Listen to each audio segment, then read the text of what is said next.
بسم اللہ الرحمن الرحیم۔ ایک صحیح سلامت آدمی میرے سامنے آ کے بیٹھ گیا اور کوئی ایسی بات نہیں تھی، اور مجھے کہا کہ بس 4 مہینے اور اتنے دن میرے باقی ہے، ڈاکٹر صاحب نے لکھ کے دیا ہے۔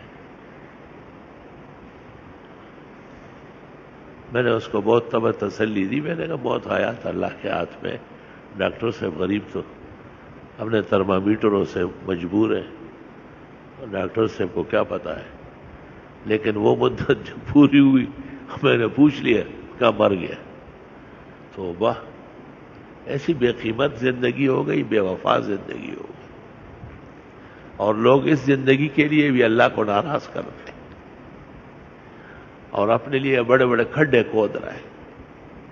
بہت نامناسب بات ہے، ایسا کوئی کام کرنا نہیں ہے جو آگے مشکلات ہو جائے۔ بس یہ تو ویسے ہی ختم ہو رہی ہے، تو وہ جو نہ ختم ہو رہی ہے وہ بھی ختم کرنا ہے۔ کہاں جائے گا آدمی پھر وہاں سے تو نکلنے کا کوئی راستہ نہیں ہے۔ تنگ و تاریک قبر ہے، وہ بڑھے گی تو نیک اعمال سے، اندھیری ہے اس میں روشنی آئے گی تو ایمان سے۔ وہاں تو کوئی توشہ نہیں ہے سوائے ان نیکیوں کے جن کو اللہ تعالیٰ منظور فرمائے، یہ آپ نے نیکیاں کی ہے اور میں آپ سے راضی ہوں، اب میرے علاوہ کوئی سہارا آپ کا نہیں ہے، آپ آرام کریں، اور میں ایسی نعمتیں خوشیاں تمہیں دوں گا مالا عین رات تیری آنکھ نے دیکھا نہیں ہوگا، ولا اذن سمعت نہ کان نے سنا ہوگا، ولا خطر علی قلب بشر، اور کسی انسان کے دل میں گزرا بھی نہیں ہوگا۔ اللہ جانے کتنی نعمتیں ہوگی، کتنی خوشیاں ہوگی۔ موجودہ دنیا کی جو نعمتیں ہیں، خوشیاں ہیں، وہ تو پیغمبر کو بھی معلوم ہے اور صحابہ کو بھی، سب کو پتہ ہے۔ اللہ تعالیٰ کہتے ہیں میں وہاں ایسی خوشیاں دوں گا اور نعمتیں دوں گا جو تمہاری آنکھ نے دیکھا نہیں ہوگا اور تمہارے کان نے سنا نہیں ہوگا اور تمہارے دل میں کھٹکا نہیں ہوگا، اس کا خیال بھی نہیں آیا ہوگا۔ تو اس زندگی کو پرائی نہیں کرو اور نہیں ضائع کرو، سختی گزارو، تکلیف جھیلو، خیر ہے۔ دیکھو مزدور صبح سے شام تک کھدائی کرتا ہے، تغاری بھر بھر کے اوپر لے جاتا ہے، شام کو اس کو 400-500 روپے ملتے ہیں، سارا دن پیاسا بھوکا گھومتا ہے، اور روزانہ اس کی یہ زندگی ہے۔ آپ اس کی چھٹی نہ دیں تو وہ لگا رہے گا۔ تو اللہ تعالیٰ نے جن خوشیوں کا اور انعامات کا ذکر کیا ہے، مثل الجنت التی وعد المتقون، اس جنت کی مثال جن کا وعدہ ہے مسلمانوں سے، پرہیزگاروں سے، فیہا انہار من ماء غیر آسن، ایسے پانی کی نہریں ہوگی کبھی خراب نہیں ہوگا، ہر وقت وہ پانی تازہ دم ہوگا۔ وَأَنْهَارٌ مِّن لَبَنٍ لَّمْ يَتَغَيَّرْ طَعْمُهُ، ایسے دودھ کی نہریں ہوگی جن میں کبھی ذائقہ بدلے گا نہیں۔ وَأَنْهَارٌ مِّنْ خَمْرٍ لَّذَّةٍ لِّلشَّارِبِينَ، اور ایسی شراب کی نہریں ہوگی جو پینے والوں کے لیے بہت اچھی ہوگی، لذیذ ہوگی۔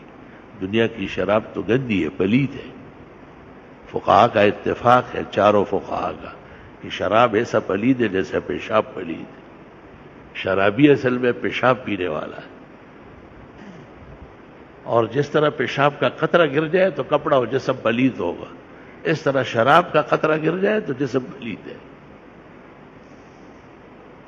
امام محمد سے منقول ہے ہر شراب پلید ہے اور حرام ناجائز ہے۔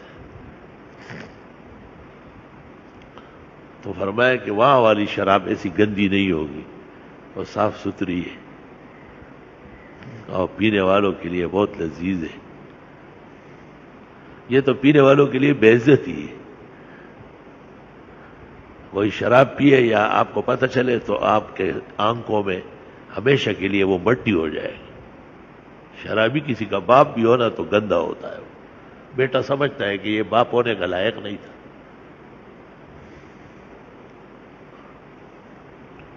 اورنگزیب کو شاہ جہان نے کہا کہ ناشتے میں شراب دیا کرو.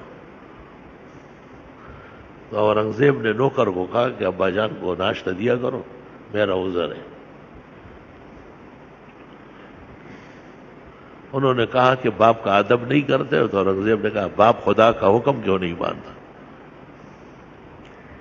کہ مجھے علماء نے فتویٰ دیا ہے کہ آپ کی صحت پر جو ہندوستان کا بوجھ ہے حکومت کا، ناشتے میں 100 تولے شراب پی سکتے.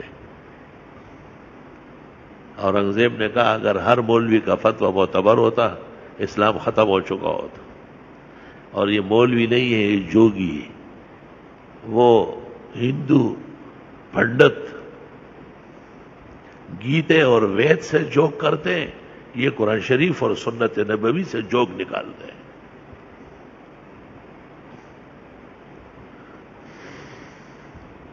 اور فرمایا آپ پر ہندوستان کے مسلمانوں کا اور حکومت کا بوجھ ہے تو شراب جائز ہو گئی. وہ فخر المرسلین خاتم النبیین، جن پر قیامت تک امت کا بوجھ تھا، ان کے لیے تو ایک قطرہ جائز نہیں ہوا، ایک قطرہ. اور وہ صحابہ جن کے ذمہ مشرق اور مغرب تک اسلام پہنچانا تھا، ان کے لیے ایک بوند بھی جائز نہیں تھا. بخاری شریف میں ہے شراب کی حرمت جب نازل ہوئی تو ہر شخص مٹ کا گلی میں انڈیلتا تھا. وَكَانَتِ الْخَمْرُ تَسِيلُ فِي سِكَكِ الْمَدِينَةِ، مدینے کی گلیوں میں جیسے سیلاب کا پانی بہتا ہو شراب بہ رہی تھی. ہر ایک اپنے گھر سے باہر پھینکا. پلید چیز کو گھر میں کیوں رکھیں گے، حرام چیز. اپنے گھر میں شریعت نافذ کرو گے تو گھر شریعت کا ہو جائے گا. شریعت کا محافظ اللہ ہے. اور اپنے گھر میں ناکردنی کرو گے، نامناسب چیزیں رکھو گے تو گھر شیطان کے سپرد ہو جائے گا. شیطان پر خدا کی لعنت برستی ہے. ان علیک اللعنۃ الی یوم الدین، قیامت تک تجھ پر لعنت رہے گی. اس لیے علماء کہتے ہیں کہ اپنے گھر کو بھی مسلمان کرنا ہے، گھر کے برتنوں کو بھی مسلمان کرنا ہے.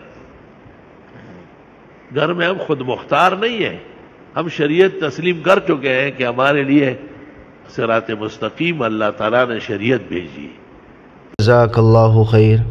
آگے زیادہ سے زیادہ شیئر کریں اور ہمارے چینل کو سبسکرائب کریں.